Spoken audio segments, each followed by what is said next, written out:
সমষ্টিৰ গিলধাৰীমুখ গাঁও পঞ্চায়তৰ নৱগঠিত গিলধাৰীমুখ গাঁও পঞ্চায়ত গৃহ প্ৰৱেশ কৰিলে এই বিষয়ে কি ক'ব ৰাইজক? হয়, আপোনালোকে জানে সকলোৱে যে যদিও যোৱা মাহৰ ২৭ তাৰিখে শপত গ্ৰহণ হৈছিলে, আমাৰ অসমৰ মাননীয় মুখ্যমন্ত্ৰী ডক্টৰ হিমন্ত বিশ্ব শৰ্মা ডাঙৰীয়াই বা চৰকাৰৰ ফালৰ পৰা যিটো নিৰ্দেশ আছিলে যে ১ আগষ্টৰ পৰাই আমাৰ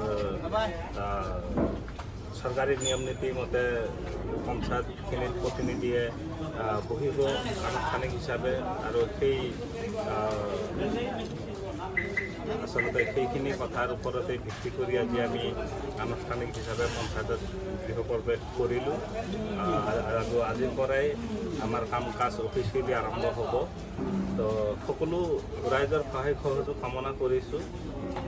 প্ৰতিটো মুহূৰ্তত ৰাইজৰ দিহা পৰামৰ্শ লগত লৈ আমি অনাগত দিনবিলাকৰ সমাজৰ বা পঞ্চায়তৰ উন্নতিৰ কাৰণে আমি সিদ্ধান্ত গ্ৰহণ কৰিম। আশা কৰিছোঁ প্ৰত্যেকটো সিদ্ধান্তই ৰাইজৰ জনকল্যাণমূলক হ'ব বুলি আমি ভাবিছোঁ, আৰু ৰাইজে ভবা ধৰণেই এইবাৰ পঞ্চায়তত কাম হ'ব। গতিকে ৰাইজেও আমাক বিশ্বাস কৰিছে, আমি বিশ্বাস অটুট ৰখাৰ কাৰণে যথেষ্ট চেষ্টা কৰিম।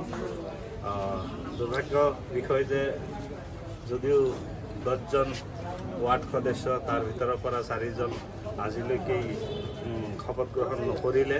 গতিকে মই আপোনালোকৰ চেনেলৰ মাধ্যম দি আজি সেই ৪জন সতীৰ্থ বন্ধু অৰ্থাৎ সদস্যক মই অনুৰোধ জনাইছোঁ, তেখেতসকলে বিসম্বাদ নকৰি অতি সোনকালে শপত গ্ৰহণ কৰি প্ৰত্যেকটো ৱাৰ্ডৰ উন্নতিৰ কাৰণে কাম কৰিব বুলি মই আশা ৰাখি মই বক্তব্য সামৰণি মাৰিছোঁ।